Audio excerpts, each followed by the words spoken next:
just a moment, Suspense with Ann Sothern.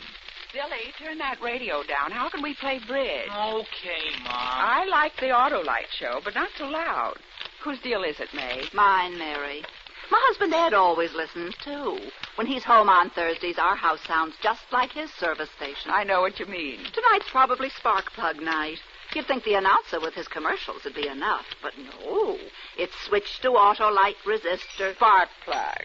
I know. Batteries and ignition systems. Well, Dora, what are you dreaming about? Oh, Autolite? You mean the show with Ann Sothern? Oh, Mary, tell Billy to turn up the radio again. I wouldn't miss Suspense Billy, for will you turn the radio up? Your Aunt Dora Yes, ma'am.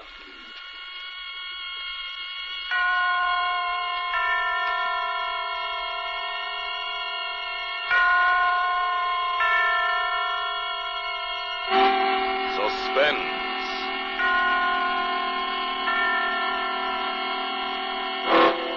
Autolite and its 60,000 dealers and service stations bring you radio's outstanding theater of thrills. Starring tonight, Miss Ann Sothern in Anton Leader's production of Beware the Quiet Man. A tale well calculated to keep you in suspense.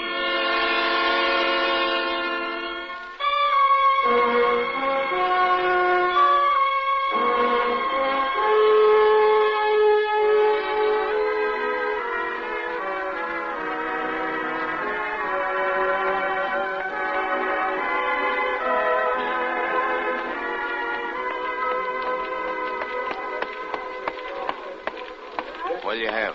Bourbon and soda with a twist of lemon. Okay, coming right up. Say, your name, Margie? Yeah. How'd you know? You generally come in here with a heavy-set guy, black wavy hair, wears a big diamond? Yeah. Yeah, he was in a while ago. Said to tell you he'd be late, but for you to be sure and wait for him. But I can't wait. I gotta get home to my... I gotta get home. How late do you say it'd be? Oh, about an hour. Oh, for crying out loud. Okay, give me some nickels. Yeah. Here you are. Thanks.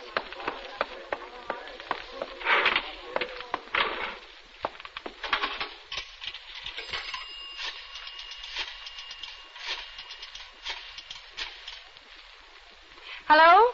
Mr. Banning, please. Yeah, Mr. Arthur Banning.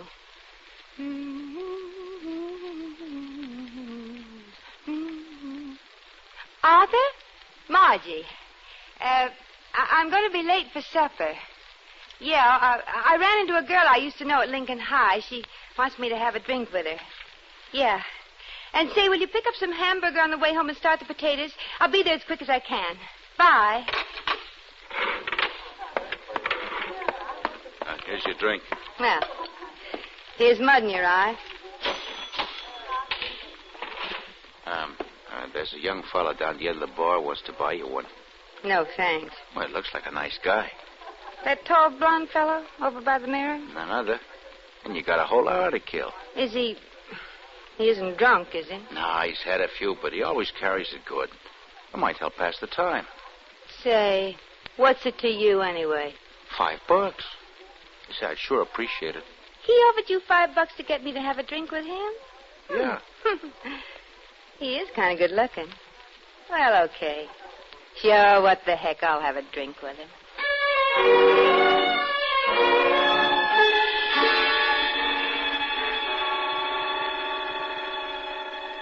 Okay, so you're married. Nothing wrong with having a drink together, so what? I figure what your old man don't know won't hurt him. I said I'd have a drink with you. If you've got any other ideas, I'll buy my own. Oh, now, don't get me wrong, honey. I spotted you as a good kid the minute you ankled in here. You just like excitement, that's all. And I'm the guy that can dish it out. Yeah. Yeah. You see, I'm a private eye. Yeah, no kidding, like you hear about on the radio. Gee, what a break for me. You just stick around me, honey, and you'll get plenty of excitement. Yeah, I'll bet. You know, you take this new client of mine now. Bet you anything he makes the headlines tomorrow. 10 to 1, he'll murder his wife. Oh, yeah, sure. He hired me to find out if his wife's been stepping out. I felt kind of sorry for the guy. Probably doesn't have the money to take her out himself. He's a bank teller at Second National. Bank teller? What's his name? Honey, no, that stuff's confidential. Matter of fact, I'm not supposed to talk about cases at all. Oh, go on. I won't tell anybody. Well, no, you don't look like the kind of babe that blabs everything she knows. How about that drink, huh? Sure. Hey, Charlie, 2 over here, huh? In the works. You know, he sort of gave me the creeps, this guy. He sat there eating his lunch, calm as you please, and all the time figuring how to kill his wife. How'd you know what he was figuring? Well, for one thing, he didn't want evidence for a divorce. He sort of looked at me funny and said, I just want to know, that's all. If Margie is stepping out, I'll take care of it my own way. Margie? Yeah, that's his wife's name, Margie. Hey, what's the matter? Nothing. Nothing at all. Hey, you don't look so good. Maybe you drank the last one too fast. No, I'm fine. I'm just naturally pale, that's all. You were saying about this client? You figure he's going to murder his wife? Oh, sure. It's in the back. Either that or suicide. Suicide? But he's more the type for murder. Oh, one of those big, brutal guys. Sort of mean-looking, huh? No. Quiet, mousy. Kind doesn't have much to say. Those are the guys you got to watch. But why? Because they never let you know what they're really thinking. Not until it's too late.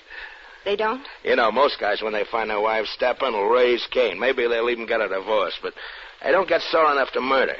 Yeah. But these quiet fellas, you know, they put the little woman on a pedestal. You wouldn't catch them out with other women, not in a million years. And when they discover their one and only's been kicking up her heels, oh, brother, watch out. Golly. And the worst of it is they go on acting like nothing's wrong, you see. And then all of a sudden, whango, they explode. They explode? Yeah. You know, like I always say, beware the quiet man.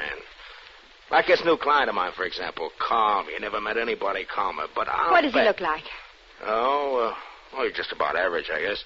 Brown hair, getting sort of thin on the top, a little bit stoop-shouldered. Medium height? Wear glasses?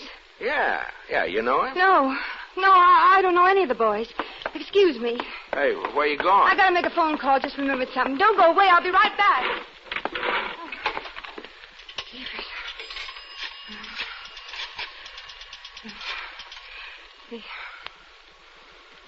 Ralph?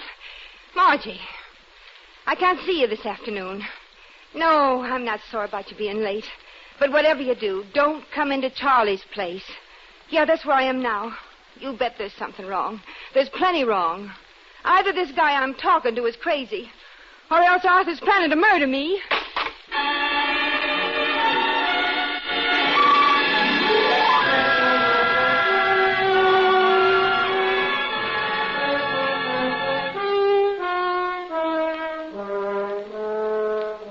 For Suspense, Autolite is bringing you Miss Ann Sothern in radio's outstanding theater of thrills, Suspense.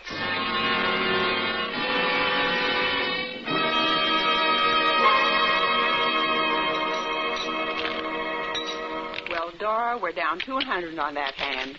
Oh, are we? It's easy to see there's no playing bridge with you girls with Suspense on.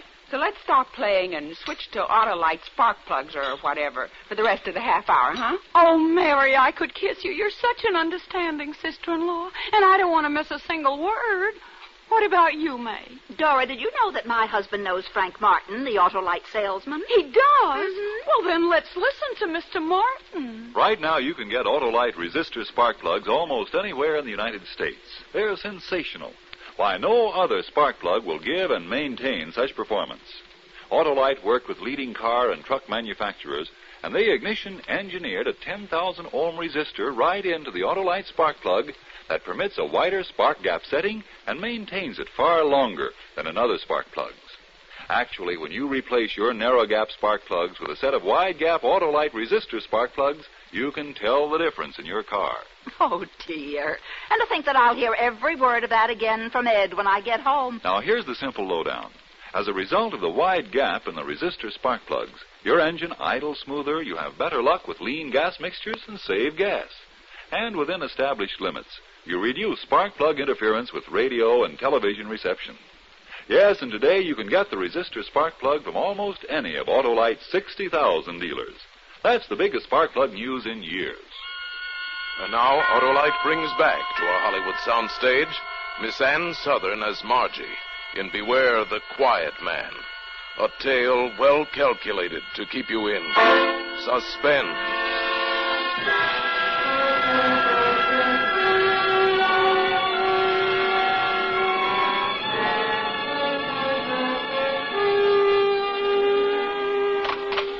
I stood there in the phone booth a minute after I hung up. I wasn't scared exactly, but I had to let those words sink in. Either this guy I'm talking to is crazy, or else Arthur's planning to murder me. I went back to the bar. I had to find out. Oh, beautiful. I thought you got lost. Sit down, sit down. Thanks. Now, about this fella, the one who's going to murder his wife. Oh, let's candy shop talk. I want to hear about you. I don't even know your name. Did he say what made him think she was stepping out? She's supposed to belong to some bridge club the bank teller's wife's got up. But friends of his saw her downtown a couple of times on our bridge date. Is that all? You know, honey, you're pretty smart. You make like you're really interested in a guy's work. Oh, but I am. You know, I had a little doll once I thought plenty of. Would have married her, maybe, but only every time I started talking about a case, she shut me up. Never mind about your little dolls. What about this guy? Hey, you're jealous. Well, what do you know? I'm not jealous. I only want to know. It's okay, honey. It's okay. Sure, a cute little doll like you doesn't want to hear a guy spouting off about another dame. Yeah, maybe I had a few too many. I just want to hear about this bank teller. Have you met his wife, maybe? No, but he showed me a picture of her. Oh, then you know what she looks like. Oh. Hey, what's so funny? Never mind, the joke's on me. Hey, maybe you better not have any more to drink. You're acting kind of screwy. Oh, I feel wonderful. Well, here's to you. A long life. Yeah. A long, long life. Yeah. Down the hatch. Yeah. Poor little Marchie. You know, he showed me a snapshot of her in her bathing suit. Mm-hmm. Oh, boy, was she stacked. As a matter of fact, about your height and build, you're blonde like you, too. Was she as pretty as I am? I couldn't see her face. It's kind of blurred. Oh. He's bringing me a better picture of her tomorrow. Oh, I think I'd like another drink. You know, honey, you better start taking vitamins or something. You're pale as a sheet. I said I wanted another drink. Oh, yeah, sure. Hey, Charlie, two more the same, huh? Yeah, poor little Marchie. You know, that's one thing I could never figure out. The cute little dolls with flirtatious eyes always pick some homely, quiet gink when it comes to settling down. And the handsome he-man who has to beat off the dames with a club, what does he do? He marries a drab little pigeon. Yeah, that's why we get so many axe murders, I guess. Axe murders? Only in this case, he'll use a gun. But he doesn't have a... I mean, most bank clerks don't own guns. Oh, well, this one does. Now. Give me a light, will you? Yeah, sure. There you are. Hey, maybe if you lay off for booze, honey, and take a tonic or something, you'll feel better. Look at your hands. They're trembling. How do you know he has a gun? Oh, I get it. Why'd you tell me? Tell you what? You got a squeamish stomach. All this talk about guns and shooting. Oh, honey, I'm sorry. I won't say one more word about it, I promise. I'm not squeamish, and I don't need vitamins. I want to know how you know this bank teller guy has a gun. All right, so I'm going to a pawn shop and buy one. You know, honey, I could really go for you. It's a funny thing, we never even introduced ourselves. That's something we got to do. My name's Cluson. Lem Cluson. What's yours? You mean that man bought a gun and now he's home waiting to murder his wife in cold blood? Oh, no. He won't do anything until he gets my report. Oh. You see, tomorrow I check with her friends to see if she's been going to bridge club like she's supposed to. Yeah. And I meet my client for lunch and get a picture of Marchie. And I take it around to the downtown bars to find out if she's been seen with anybody. And then I give my client the report when he gets off work. Yeah. And then? And if his suspicions are right, and they usually are, it's all over but the shooting. The shooting? Yeah. Bang, bang, honey. That's all. Bang, bang. Say, what'd you say your name was? I've got to get home.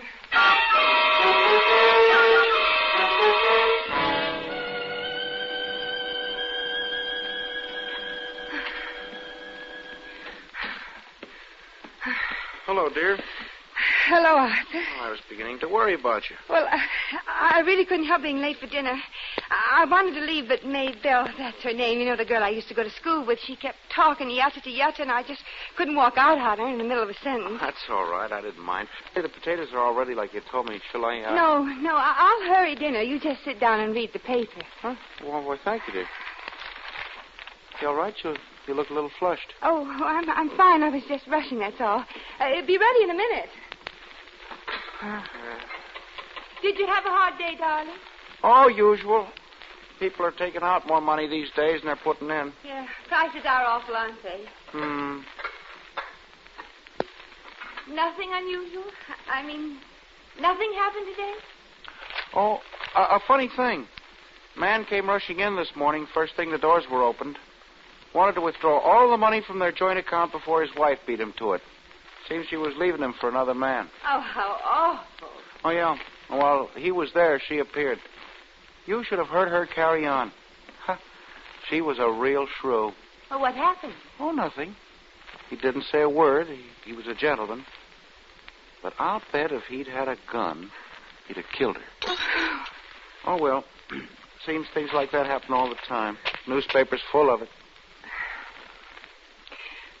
Are you mad at me, Arthur? Are you mad at me? Am I mad at you? Why, no. Should I be? Arthur, darling, I've got something to confess. Well, fire away. I didn't go to bridge club last week. No? I thought you'd die before you gave up bridge. Oh. Really, honey, you look awfully seedy. No, I'm fine. I feel fine. I had sort of a quarrel with Lorraine. I didn't want to tell you because you're always talking about how women can't get along with each other. Instead of going to bridge club, I went shopping. Instead. Oh, fine. Only I hope you didn't go over the budget. Oh, no. That's good. I always said bridge was a waste of time. Then you're not angry about anything? Why, no. Why should I be? Oh, Arthur. What's the matter now? I don't deserve a swell husband like you. Oh, I'm not so hot. Oh, you always do the dinner dishes and bring me my breakfast in bed on Sunday mornings. The only morning you have to sleep. Arthur, I'd feel terrible if anything ever happened to us. Well, what's going to happen? Suppose someday you got real mad and exploded. Exploded? Yeah. What if you got a gun and shot me dead? Oh, for heaven's sakes, Margie. Where do you get those crazy ideas? You mean no matter how mad you got, no matter what I did to make you mad, you wouldn't shoot me dead? Margie, you know I'd rather die than hurt one hair on your head. Oh, Arthur, not suicide. Say, how many drinks did you and Maybelle have? Arthur, I want you to know I'm going to change. I'm going to be a better wife from now on. I'll stay home all the time and darn your socks. You? Darning socks. You just wait and see. I'll get up every morning and make your breakfast. Oh, Margie, you know you won't do any of those things. I will, too. Nonsense. Women like you never change. I will, too. I'll change right away. Tomorrow. Besides, I don't want you to. Oh, come here, baby. I want you to stay just exactly the way you are right now. Just exactly, Arthur? I love you very much. Just the way you are. Oh, Arthur. Hey, that reminds me, I made an appointment for you tomorrow at 10. You're having your picture taken. My picture? I showed a fellow that old snapshot of you today. The one we took at the beach. Oh. It was so dog-eared he couldn't see what you looked like, and I realized we didn't have a single decent picture of you at all, so But why have it taken tomorrow? Well, the studio next to the bank is having a special advertising the new 60-minute service. 60-minute service? Yeah. That way I can pick up the finished picture before I go to lunch. I don't want my picture taken. Well, now you're being silly. I won't do it. Well, honey, what's the matter? Don't touch me. I won't have my picture taken. I won't. Good night.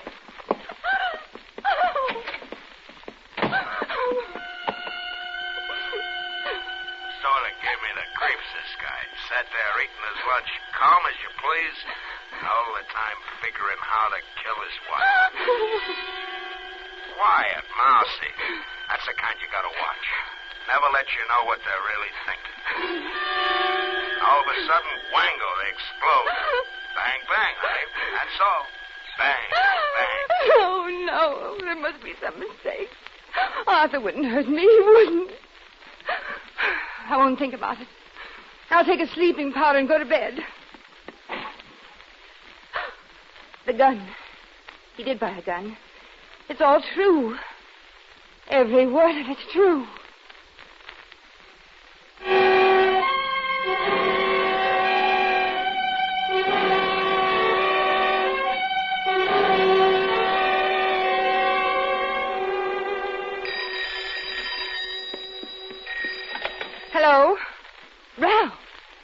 I told you never to call me here. No, it isn't all right. Arthur brought a gun home last night. Yes, a gun. Claimed he was keeping it for a friend. That's all he'd say. Yeah, I think so. Just a minute. I'll look. Ralph, the gun's gone. He must have taken it to work. Oh, but don't you see? As soon as he finds out for sure, he'll kill... No. I never want to hear from you again. I've got to think. Oh, not the doorbell.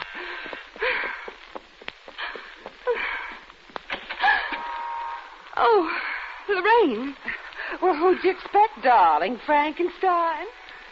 Aren't you going to invite me in? Well, I was just going out. Don't be silly. You're not dressed. I'm in a hurry, Lorraine. Well, so am I. I'm late at the beauty shop now. But I was driving past anyway, so I thought I'd drop in and give you the latest on the girls at the bridge club. Well, some other day. Honestly, Margie, this is choice. You know what I heard about Mrs. Dentler?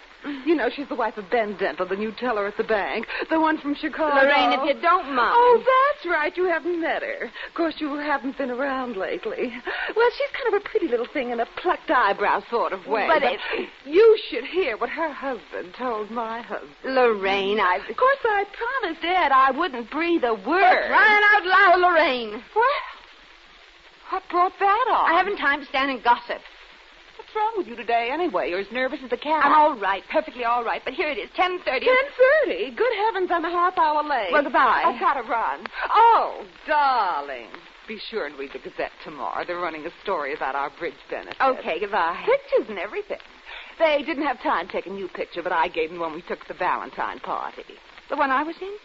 They're publishing it? Why, sure. I don't want my picture in the paper. But yours was the only flattering one in the group. The reporter picked you out right away. He seemed quite smitten. He? Oh, yes. He asked all about you. Of course, I told him that you didn't come to meetings very often. The Gazette doesn't use men reporters for society? Well, they do now, dear. He didn't sound much like a reporter, though. He kept calling me honey. Tall, blonde, fast talker? Why, yes. And you gave him my picture? Well, of course. What was his name? Oh, well, let's see. Yeah. Funny name. I think it was Clusen. Lem Clusen.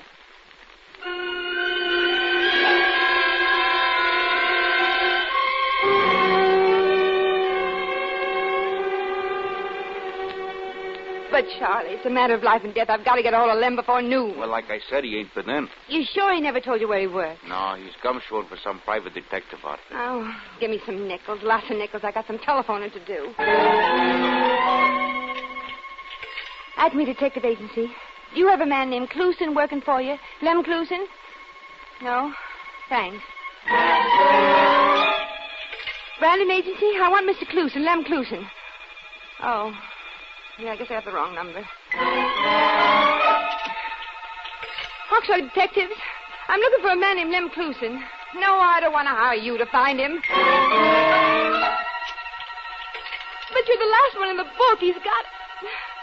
Okay, sorry.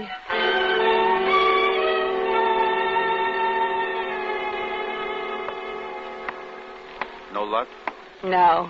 I just remembered. Lem said the guy he worked for just opened up in town. Probably ain't no phone book yet. Extreme, read all about it. Go on, kid, get out of here. Bank teller suicide. Extreme, read all about That fresh kid, just because I won't let him in here peddling his papers, he yells in the door. Did he say bank suicide? Yells in here every darn day. Hey, wait. Hey, you didn't finish your drink, Hey, huh? Newsy. Hey, boy. Hey, newspaper. Boy. Give me a boy. Read all about it. Bank suicide. Hey, you, boy. Paper lady? Did you say suicide? Right in the Second National Bank. You want a paper? Yeah. Here. Guy's wife steps out with another joke. So the poor dope says, goodbye, Marge, and pulls the trigger. Here you are, lady. Bank suicide. Read all about it. Well, if it isn't Margie. Get away from me, Lem Clusen. Heard you were looking for me. Well, here I am. Boy, have I got a lot to tell you. Let me alone. I want to read. Oh, that write-up's no good. Here, give it here. Yeah, that's better. Now, come on into Charlie's, and I'll give you the inside. Give me back my paper, you murderer. Murderer? Hey, wait a minute. Oh, I get it. You figure he bumped himself off on account of my report. That's a screwy part. He didn't even wait for the report. I got it right here in my pocket. Take your hand off my arm. Oh, look, honey, now come on. You're coming into Charlie's if I have to drag you. Why don't you leave me alone? I figured you'd be sore. like spouting off the way I did in Charlie's yesterday. But how did I know who you were? Oh, here we are. Hey, Charlie, 2 bourbon highs, double. I don't want a drink. Should have seen my face this morning when that screwy friend of yours gave me the picture of your bridge club. Oh, never mind. And there you were, as real as life and just as cute. I says to myself, why, you dumb ox, you got that little doll worried sick. And then when I read in the paper about my client giving your husband the gun to keep for fear he'll use it on himself, I think, holy cow. What did you say? And then I think, I bet she figures I planned the whole thing just to scare her. What do you mean? Oh, now, don't try to kid me, Margie. You know you figured that client of mine was your husband, that he was going to bump you off. You mean he wasn't? No, your name's Banning, isn't it? Yeah. Well, my client's name was Dentler, Benjamin Dentler. Funny thing, his wife being named Margie, too. Yeah, I never thought he'd do it anyway. Oh, I think I'd like that drink after all. Well, here's to us, honey. So that's the gossip Lorraine was trying to tell me. Dentler, the teller from Chicago. You know, I've been thinking a lot about you. And Arthur really was keeping the gun for a friend of his. Hey, I'll tell you what, honey. I know a quiet little spot across town where we can eat, dance, anything we want. He might have told me about Dentler. It's a cute little place, baby. They got a knocked-out band, and what a floor show. I wonder why Arthur wouldn't talk to me about it. Well, what do you say? Say? To what? Well, you and me, honey.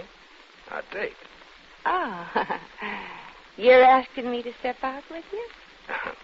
Well, why not? How about my husband? Oh, that mousy little guy. We got nothing to worry about from him. But I thought you always said, beware the quiet man. You never know what they're really thinking. But this is... No but. If you'll pardon me, Mr. Lemclusen, I'm going home and start his supper.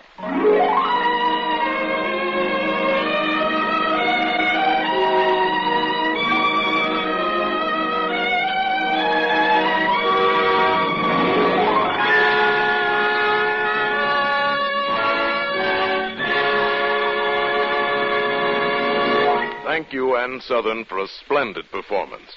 Miss Sothern will be back in just a moment. Dora, I apologize. That show was better than a 6 no-trump hand. Why, Mary, first thing you know, you'll be in Ed's class, quacking about Autolite resistor spark plugs like Donald Duck. Deal me a great big hand, Mary, and watch me get back that 200 we went down. You know, I must get me a set of those spark plugs. Why not? Ask Ed tomorrow to put a set of those Autolite resistor spark plugs in your car. Oh, well then, May, will you tell Ed I'll be over tomorrow? I certainly will. My old car is going to get Autolite resistor spark plugs, too. Yes, switching to Autolite is safe, sane, sound, sober judgment, and a sure way to spark plug satisfaction. That's why everybody's switching to Autolite. Autolite means resistor spark plugs. Ignition-engineered spark plugs. Autolite means batteries. Stay full batteries. Autolite means ignition system. The lifeline of your car.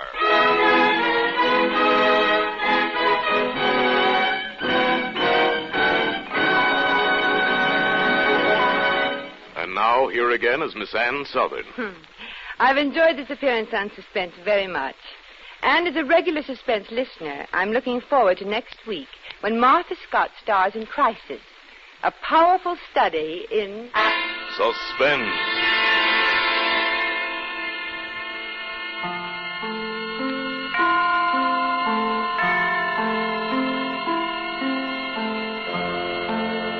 Ann Sothern appears by courtesy of Metro-Goldwyn-Mayer Studios, producers of Julia Misbehaves, starring Walter Pidgeon and Greer Garson.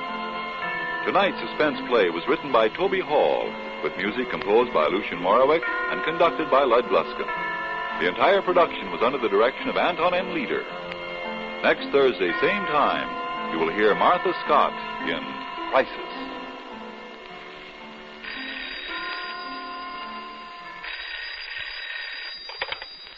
This is the Autolite Suspense Show calling the people of the USA. Here's your potty, sir. Thank you. This is CARE Incorporated. It's been 9 years now, 9 years since Europe's people have been able to live decently, buy clothes to wear, get enough to eat. That's a long time. It's far too long. Our government is doing something about it. Its long-range program will help restore economic prosperity. But there won't be any immediate direct help for the people who are hungry today. They can look only to us, to you and me. We can send help through CARE, The 40,000 calories of food, good food, in a Care package goes a long way. Because Care is non-profit, government approved, it will deliver your package in Europe for just $10. $10 sent to Care will supplement rations of a family of 4 Europeans for a month. Won't you help? Remember the name and address, Care, C-A-R-E, New York. Good night. Switch to Autolite. This is CBS, the Columbia Broadcasting System.